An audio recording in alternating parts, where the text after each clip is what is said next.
پاک میں آتا کہ جس نے حجر اسود کو اشارہ کر دیا یا حجر اسود کا بوسہ لے لیا وہ ایسے جیسے اس نے اپنے اللہ سے مصافحہ کر لیا. سوچا اللہ نے کیا دن بدل دیے, میری زندگی کو کہاں سے کہاں پہنچا دیا. دوست سے مصافحہ کرتا ہے تو سرشار ہو جاتا ہے. بیٹا اپنے بچھڑے ہوئے باپ سے ملتا ہے 2 سال کے بعد تو مصافحہ کر کے خوش ہوتا ہے کہ باپ سے مل لیا, ماں سے مل لیا. کوئی بندہ کسی اللہ کے بندے کو دیندار سمجھتا ہے تو اس سے مصافحہ کر کے خوش ہوتا ہے. چلو اللہ کے ایک نیک بندے سے مصافحہ ہو گیا. اے مولا تیری شان کہ تو نے اپنے سے مصافحہ کرنے کے لیے مجھ غلام کو بلا لیا. میرے قسمت کتنے جگہ دیے, میرے ساتھ کیا کرم کر دیے. اگر آدمی ہر قدم پر وہاں کی نعمتوں کو سوچے تو اس کا دل چیخ اٹھے گا اور اس کا کلیجہ پانی ہو جائے. اس کو اللہ کے انعامات سے سرشار ہونے کی لذتیں اور حلاوتیں آئیں گی.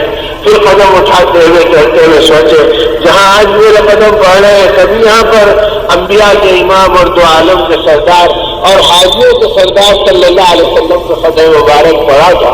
وہ دعا کیے تھے اے اللہ یہ گنہگار قدم یہاں پہ پڑھ رہا ہے اسے دھو دے, اسے معاف فرما دے. آپ کا وعدہ ہے کہ جو آپ کے گھر آتا آپ اسے مہمان بناتے ہیں اور مہمان کا اکرام کرنا میزبان کے ذمے ہے. اور آپ کے مہمان کی سب سے بڑی تمنا یہ ہے کہ اس کی مغفرت ہو جائے, اس کی پاکی ہو جائے, اس کی زندگی طاہر بن جائے. اب اللہ پاک اسے نوازیں گے. وہاں مقام ابراہیم ہے, آدمی وہاں پر جب پہنچے گا اور نماز پڑھے گا تو سوچے گا یہاں ابراہیم خلیل اللہ اس پر کھڑے رہ کر اس بیت اللہ کی تعمیر کرتے رہے اور اس کو بناتے رہے. غرض کہ میرے دوستوں اپنے آقا کی یادیں تازہ ہوگی, اپنے چہیتے صحابہ کی یادوں کی تاریخ تھوڑی دیر کے لیے دل میں سمو لے.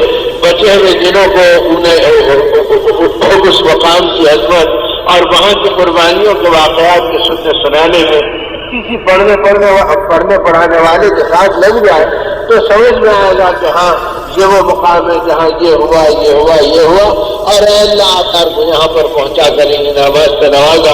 تو آدمی ان برکتوں کو وہاں پر دیکھے اور پھر اس کے بعد ان اوقات کو جو گزارے. تو اب یہ تو میرے بھائی اور میرے بزرگوں ایسی گویا نہ ختم ہونے والی داستان ہے. اللہ اپنے کرم سے اس کی لذتیں دے دے. میں آزاد سے ذکر کر رہا تھا اور فضائل میں کھو گیا. تو اب ان آزاد میں آدمی ان چیزوں کو بھی سامنے رکھے حج کے سفر میں کہ بےلو حج کا سفر زندگی میں حاجی کو ایک مرتبہ نصیب ہوتا ہے. کچھ ایسے بھی گہے نصیب والے ہوتے ہیں جن کو اللہ بار بار بلا لیتے ہیں اور بار بار پہنچنے کے مواقع دے دیتے ہیں. لیکن چونکہ زندگی بار میں تو بار بار کے مواقع ہونے کے بعد بھی آدمی سوچے معلوم نہیں یہی قدم آخری ہے, یہی سفر آخری ہے اور یہی موقع میرا آخری ہے. تو اس لیے اس کو جتنا قیمتی بنا سکے بنا لے. اور قیمتی بننے کے لیے اگر یہ سفر وہ چیز ہے کہ جس میں آدمی کو مجاہدات آتے ہیں. یہ تو یہاں بندے نظر آتے ہیں, حاجی کی گلپوشی ہو گئی, حاجی صاحب سے مسافر ہو گئے, حاجی صاحب کو دیکھ کر لوگ رو پڑے اور حاجی صاحب کو دیکھ کے لوگ تڑپ گئے. لیکن یہ منظر جس دن ہم ٹرین میں یا پلین میں بیٹھتے ہیں بس اس وقت سے ہماری نوعیت بدل جاتی ہے. اب حاجی صاحب کا حال یہ ہے کہ وہ سیٹ ڈھونڈتے پریشان ہونے والا نہیں ہے, وہ سامان ڈھونڈ رہے, کوئی ان کا سامان اٹھاتا ہے تو کیا سامان کہاں بڑا بتلانے والا نہیں ہے. اب اس حالت میں جو سفر ہوتا ہے تو بڑا مجاہدہ ہوتا. یا اللہ ایک دن پہلے تک دنیا مجھے آنکھوں میں لے رہی تھی, ہاتھوں کو اٹھا رہی تھی اور ہر جگہ میرے ساتھ یہ معاملہ ہو رہا تھا. ہاں اب عملی سفر شروع ہوا اور عملی میدان محبت کا آیا. اب محبت میں سچے ہیں کہ تم کوئی گلا نہیں کرے اور اس راستے کے سفر کا تم کوئی شکوہ نہیں کریں گے اور اس راستے کی مشقت کے اوپر تم کچھ نہیں کہیں گے, بلکہ ہر مشقت کو تم سودائے آخرت سمجھ کر اپنے اعمال نامے میں جمع کریں گے اور اس کی لذتوں کو پائیں گے کہ میں اللہ سے کھایا, میں اللہ کے نام پہ سامان ڈھویا, میں اللہ کے نام پر صرف اپنے سامان نہیں اٹھایا, کسی اور حاجی کا بھی اٹھا لیا. اب کمزور حاجیوں کی مدد کرو, بوڑھے حاجیوں کا ہاتھ بٹاؤ, اب پریشان حاجیوں کو حوصلہ دلاؤ, ان کی ضرورتوں میں کام آؤ. اب حاجی کی نوعیت بالکل بدل گئی, اپنے گھر سے نکلتے ہوئے اس کے انداز بدل گئے. ابھی ٹرین چلنے نہیں پڑی کہ بعض وقت ایسا ہوتا حاجی رہنے لگے, ارے کیا ہو گیا, سب میری سیٹ پہ تمہارا بستر آ گیا, تمہاری سیٹ پہ میری چادر آ گئی. ارے حاجی صاحب ہم نے تو اپنا گھر چھوڑا، اپنی چیزیں چھوڑی، ہم تو آگے آگے لاکھ کا خرچہ لے کے چلے، اب ایک چادر کے لیے کیا لے، گھنٹے کی بیٹھک کے لیے کیا کر رہے۔ لیکن شیطان کیا کہتا ہے کہ جتنا بڑا عمل ہے اتنا جلدی برباد ہو جائے، تو اس اعمال کو برباد کرنے کے لیے یہ کرتا ہے۔ اور قرآن پاک میں حق تعالیٰ شانہ کی بھی عجیب شان ہے کہ وہ ان باتوں کو فرما رہے ہیں کہ جب حج کا مسئلہ آ گیا تو وہاں پر ان باتوں کو فرما دیا حج کے بارے میں کہ دیکھنا کہ حج وہی ہے جس کے اندر نہ رفث ہو، نہ فسوق ہو، نہ جدال ہو، یعنی حج کا عمل وہ ہے کہ جس میں لڑائی ہو، نہ جھگڑا ہو، نہ تکرار ہو، نہ کوئی گالی گلوچ ہو۔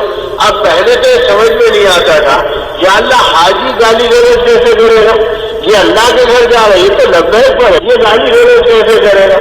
لیکن جب یہ جو عملی زندگی شروع ہوتی ہے کہ کہیں سیٹ نظر نہیں آ رہی، کہیں سامان نظر نہیں آ رہا، کہیں ٹکٹ نظر نہیں آ رہا، کہیں کوئی بچھانے والا نظر نہیں آ رہا، کبھی گرمی ہے کبھی بارش ہے اور کوئی پوچھنے والا نظر نہیں آ رہا، اب آدمی بے قابو ہوتا ہے۔ تو صبر ایسے وقت کے اوپر ہے کہ جب حالات آئے تو آدمی اللہ کے لیے دے دے۔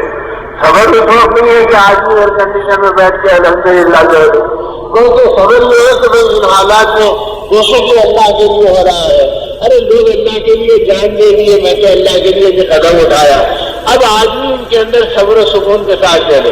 کا یاد ہے جب وہاں کی حاضری کا موقع ملا تھا تو ہم اپنے بزرگوں سے پوچھے کہ حضرت یہ کیا بات ہے کہ قرآن پاک میں عجیب تاکید کی گئی اور حدیث پاک میں عجیب تنبیہ کی گئی کہ جو آدمی حج کے لیے آئے اور ایسا حج کرے کہ نہ اس میں لڑائی جھگڑا کرے، نہ گالی گلوچ کرے، نہ تکرار کرے، تو اس کا حج ایسے ہے کہ وہ مقبول اور مبرور حج ہے۔ تو یہاں سے کون کرے گا؟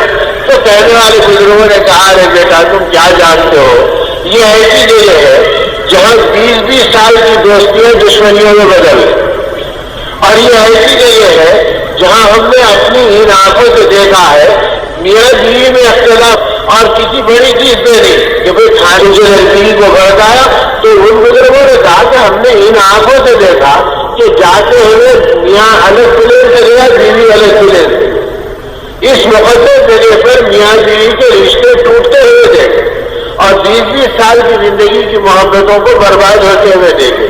تو یہ جگہ کا انعام کیا ہے کہ جتنا بڑا انعام اتنا بڑا امتحان بھی ہوتا ہے۔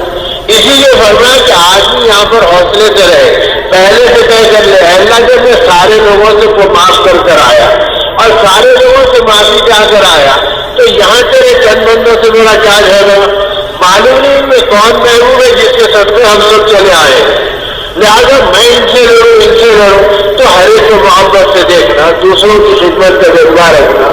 سفر کے بارے میں دو جہاں کے سردار، انبیاء کے امام، آقا نامدار حضرت محمد رسول اللہ صلی اللہ علیہ وسلم کے ارشاد پاک کا خلاصہ یہ ہے کہ جس میں آپ نے فرمایا یاد رکھو، حاصل ہوا ارشاد اور خلاصہ حدیث یہ ہے کہ یاد رکھو سفر مشقت کے اعتبار سے، مصیبتوں کے اعتبار سے، تکلیفوں کے اعتبار سے جہنم کے حصوں میں کا ایک حصہ۔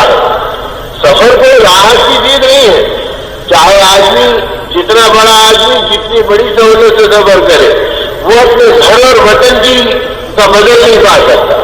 تو نتیجے میں اس زمانے کے خواہ میں اونٹوں کا سفر مشکل تھا تو اس زمانے کے خواہ میں پلین کا سفر بھی مشکل ہے۔ ایسی بات نہیں کہ صاحب اس زمانے میں لوگ اونٹوں کا کریں، ہم تو پلین کا کر رہے ہیں۔ یہ کرم ہے ان کا کہ جو سفر سال بھر میں طے ہوتا تھا وہ گھنٹوں میں طے ہو جا رہا، اور جو سفر اونٹوں کی پیٹھ میں جو چھکے کھاتے ہوئے ہوتا تھا وہ ہواؤں کے اندر گدیوں کے اوپر طے ہو جا رہا۔ لیکن کچھ ہم بھی ایسے ناقدرے اور نکمے بنتے جا رہے ہیں کہ ہمارے لیے یہی مجاہدہ بن جا رہا، کسی کو الٹی شروع ہو گئی، کسی کو چکر شروع ہو گئی، کسی کو پانی نہیں پچ رہا اور کسی کا کچھ حال ہو رہا، تو یہ مناظر بھی آتے رہتے ہیں۔ اب ایسی حالت کے اندر اب آدمی اپنے آپ کے اندر ہے تو فرمایا سفر جو ہے مشقتوں کے اعتبار سے اور مجاہدوں اور تکلیفوں کے اعتبار سے جہنم کے حصوں میں سے ایک حصہ ہے۔ کہ امجان عائشہ رضی اللہ تعالیٰ عنہ نے جب یہ سنا تو فرمایا چونکہ آقا کا ارشاد ہے میں اب آگے نہیں کہہ سکتی۔ جب اللہ کے رسول نے فرما دیا صلی اللہ علیہ وسلم نے کہ سفر جہنم کے حصوں میں کا ایک حصہ ہے تو اب میں آگے نہیں کہتی۔ اگر یہ حدیث نہیں ہوتی تو میں یہ کہتی کہ سفر جہنم کے حصوں میں کا ایک حصہ حصہ نہیں ہے، بلکہ جہنم سفر کے حصوں میں کا ایک حصہ ہے۔